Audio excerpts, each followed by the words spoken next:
makan siang ya. Makan siang di Rumah Aceh. Menu Acehnya kental sekali. Enak. Kita makan melotot. Makan apa? Ikan melotot. Ya, teman-teman tahu nggak ini apa nih? Ini namanya belacan. Itu kelapa yang digiling pakai bumbu, pakai rempah. Terus ditambah daun jeruk. Itu enak sekali loh Itu teman-teman. bumbunya pendek.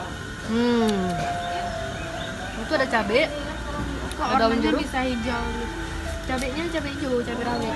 Hmm. Ini enak kali teman-teman. Kalian Rumah Aceh berdua-dua itu makan ikan. ada dua versi cara makan. Yang pertama ambil sendiri, yang kedua bisa juga dihidangi ke meja.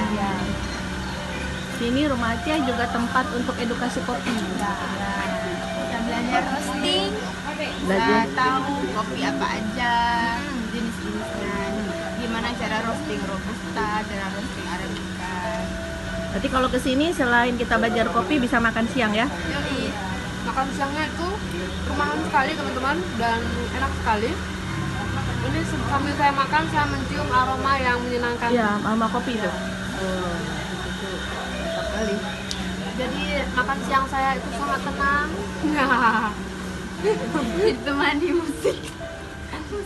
Ya teman-teman, datang ke sini ya teman-teman, kunjungi websitenya di rumohacehofficial.com dan ikuti liputan kita selanjutnya di channel YouTube Cute. Jangan lupa subscribe. Sampai jumpa.